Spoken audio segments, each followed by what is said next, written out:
Hello नमस्कार, हमारे channel में आपका स्वागत। हम आपको बहुत ही महत्वपूर्ण जानकारी देने वाले हैं अतिथि शिक्षकों के आरक्षण को लेकर, बोनस अंक को लेकर। सरकार ने दो चॉइस कर दी हैं, या तो अतिथि शिक्षक आरक्षण ले लें या बोनस अंक ले लें। तो अगर अतिथि शिक्षकों को बोनस अंक मिल जाते हैं तो उससे ज़्यादा बेनिफिट होगा अतिथि शिक्षकों को। ज़्यादा अतिथि शिक्षकों का नियमितीकरण हो सकेगा, ज़्यादा नियुक्ति मिल सकेगी। और शासन के सामने और आयुक्त के सामने जिस तरह से गुरुजियों को नियमित किया गया था, वही फाइल रखी गई है कि अतिथि शिक्षकों को इस आधार पर भी नियमित किया जा सकता है। तो आयुक्त मैडम ने स्पष्ट कहा है कि विचार चल रहा है आपको आरक्षण बोनस अंक को लेकर, और जो गुरुजियों की तरह नियमित किए गए थे उस आधार पे भी अभी प्रोसेस चल रही है। ठीक है, अभी स्पष्ट नहीं कहा गया है, लेकिन अतिथि शिक्षकों का अवश्य भला किया जाएगा। ठीक है फ्रेंड, तो पूरी विस्तार से जानकारी देने वाला हूँ अतिथि शिक्षकों के नियमितीकरण को लेकर, विभागीय परीक्षा को लेकर क्या कहना है शासन को, आयुक्त मैडम का, और बोनस अंक को और आरक्षण को लेकर। आप वीडियो में बने रहें, वीडियो पूरा देखें। वीडियो अच्छा लगे तो लाइक करें और चैनल को सब्सक्राइब जरूर कर लें ऐसी अपडेट पाने के लिए। सही चल रहा है साथियों।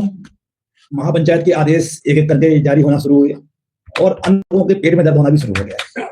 और लाजमी भी था कि जिनका नुकसान होगा या कोचिंग वाले विरोध करेंगे हमारा, पहले भी तो विरोध भी शुरू हो चुका है। आप लोगों ने देख लिया कि हाई कोर्ट में याचिका लग चुकी है। और आज आपने नेहरू के जो सदस्य हैं राधेजाड़ जी का बयान भी सुन लिया कि जो आरक्षण मिला है वो असंवैधानिक है, उनका कहना है ये। लेकिन उनको ये कौन बताए कि ये जो आरक्षण मिला है वो 18 साल का प्रतिफल है। उन लोगों को से मैंने बात भी की थी कि आप लोग बल्कि उनका विरोध करें जो अन्य राज्यों से आते हैं, उनके लिए आप लोग विरोध करिए, ठीक है, लेकिन उनका काम भी है विरोध करना, वो भी संगठन वाले हैं, ठीक है, कर रहे हैं, कोई दिक्कत नहीं।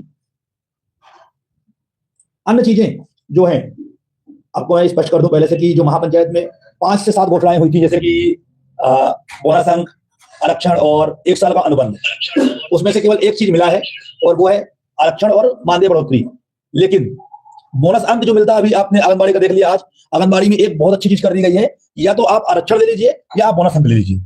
आज इस संबंध में मैंने भी आयुक्त मैडम को ज्ञापन दिया है कि हमें जो अंक परीक्षा होने वाली है उसमें आरक्षण की जगह पे बोनस अंक दे दिए जाए, क्योंकि हमारे अधिकांश साथियों को अगर बोनस अंक मिल जाएगा तो जो भी पद निकलेंगे अधिकांश पदों पर हमारे साथी लग पाएंगे।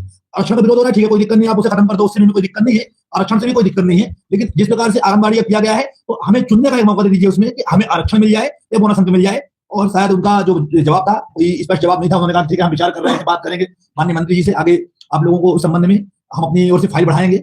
अब वर्तमान में हमारी जो शिल्पा गुप्ता जी हैं, आयुक्त मैडम, उनकी जो बातें हैं थोड़ा बहुत बातों में नरमी आ गई है, लेकिन अभी भी कुछ लोग वहां बैठे हुए जो बहुत दिनों से कुर्सियों में जमे हुए हैं, अभी भी वो हमारे विरोध में ही खड़े हैं। अब नाम देना सही नहीं है कि डीपीआई तक वीडियो में देखते हैं, इसमें किसी का नाम नहीं दूंगा, आप लोग समझ भी गए होंगे मैं किसके बारे में बात कर रहा हूँ। कई हमारे साथी आते भी हैं, वहां पे जाते हैं, उनके साथ में बहुत ही बुरा बर्ताव वहां किया जाता है। आज भी मेरे पास एक आधो मैडम लोगों का फोन आया कि सर हम लोग गए थे अपने काम से, लेकिन वहां पे बहुत ही गंदे तरीके से बात करके हमें वहां से भगा दिया गया। लेकिन आज जिस प्रकार से मैडम ने बात किया है तो थोड़ा बहुत हमारे प्रति गंभीर थी।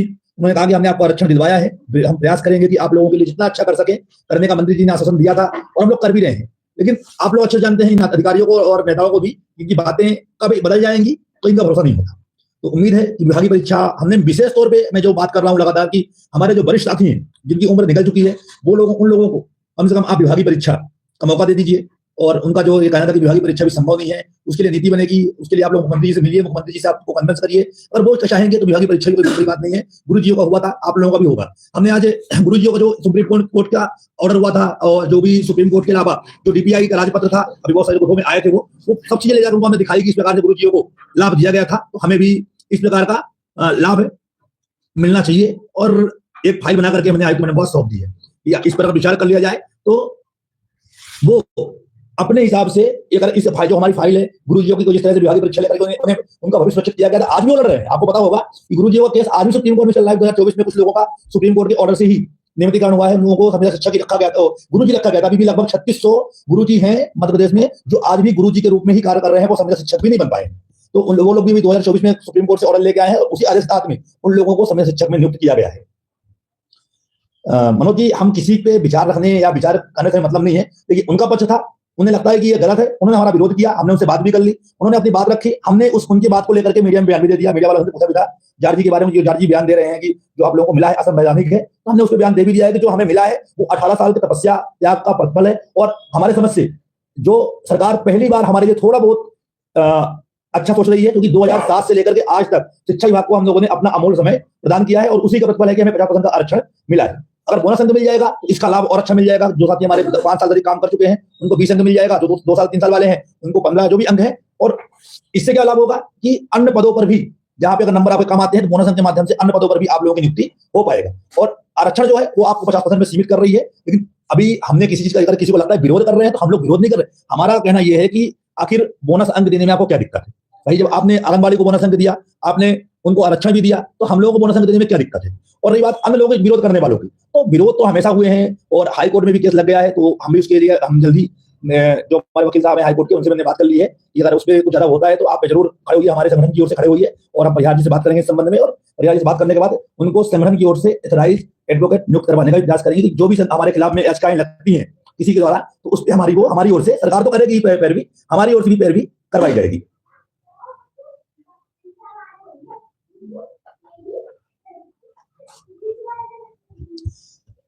देखिए पहले क्या हुआ, किसी को मैं एक बार बार बोलता हूं कि किसी भी अधिकारी को इससे फर्क नहीं पड़ता कि आप भूखे मर रहे हो, कि आप खा रहे हो, कि आप नौकरी में हो, बच्चे स्कूल में पढ़ रहे हैं कि नहीं पढ़ रहे हैं। तो जो 2000 की बात आप कर रहे हो, हमें पता है कि हम लोगों ने 2500, 2000, 4500 में काम किया स्कूलों में, लेकिन अधिकारियों को इससे फर्क पड़ता ना। जो हमारे वरिष्ठ साथी हैं उनको आज बाहर नहीं करती, आज नियुक्ति करवा रही है। आप लोग देख रहे हो, मनचाहा जो भी मन में आया आदेश उठा कर देते हैं, वहां जाओ क्या बोलते हैं और कोई काम देख लो।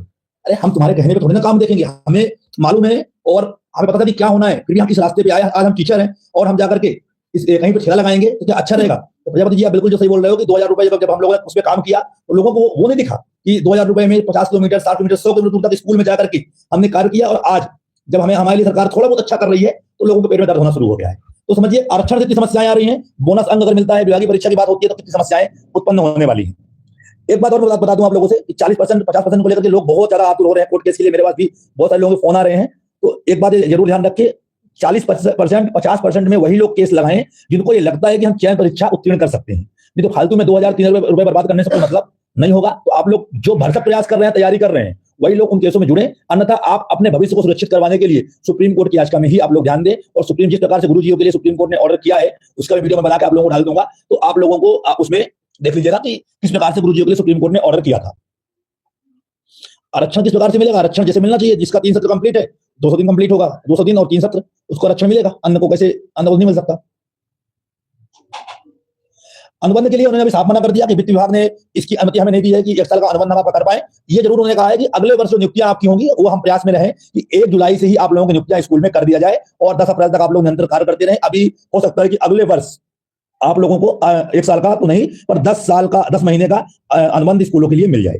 और इसीलिए लोग लग रहे हैं, लोग लगे हुए हैं कि अन्य काम देख लो। देखिए अतिथि शिक्षक बनना जरूर नए लोगों के लिए अच्छा नहीं है, लेकिन जो पुराने वर्ग है बेचारा, जो आज 10 साल से काम कर रहा है, तो अब वो सब्जी या ठेला लगाकर नौकरी नहीं कर सकता। सुप्रीम कोर्ट की यार सूची डालना है, टाइम ही नहीं मिलता भाई, क्या बताऊं।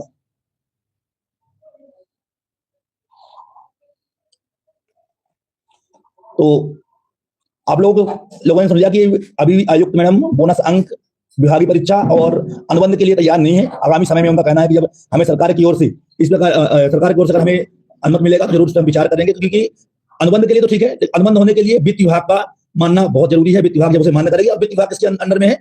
माननीय मुख्यमंत्री जी के। मुख्यमंत्री जी चाहेंगे तो जरूर उनको मानना ही पड़ेगा। 6 तारीख को मैं भोपाल में नहीं था, 6 तारीख के बाद अब अगली अगर जो जनता दरबार लगने वाली है तो अगले वाले में मैं मुख्यमंत्री से मिलने के लिए जरूर प्रयास करूंगा।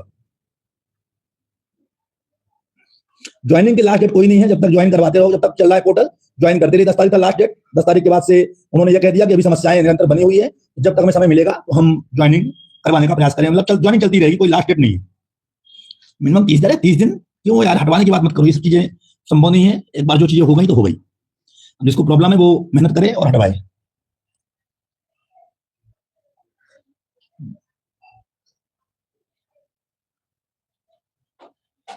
लाइब्रेरी वालों को यार उसका पता करना पड़ेगा।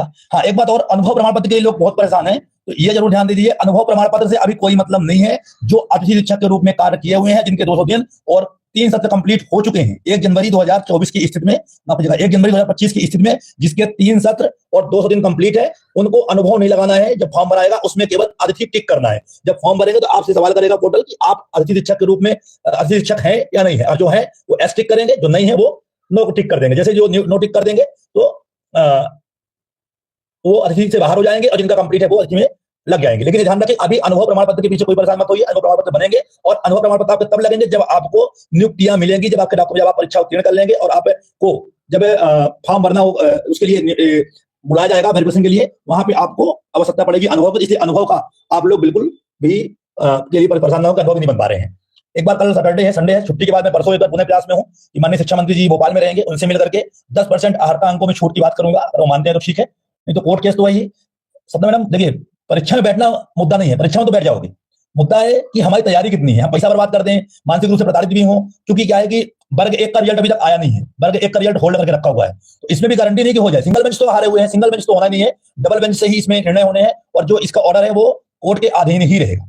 हाँ, मंडे को मैं प्रयास करूंगा बोनस अंक के और आरक्षण की बात करूंगा कि आरक्षण आपने दिया, बहुत धन्यवाद देंगे उन्हें, और बोनस अंक अगर मिल जाए तो सोने पे सुहागा हो जाएगा। और अनुबंध और विभागीय परीक्षा की बातें चलती रहेंगी, और जो लोग हमारे साथ भी उत्तीर्ण नहीं है उनके लिए सुप्रीम कोर्ट हमारा चल रहा है। उम्मीद है कि आप लोग जो भी समझदार लोग हैं, जो भी हमारे, क्योंकि सबसे चिट यहाँ पे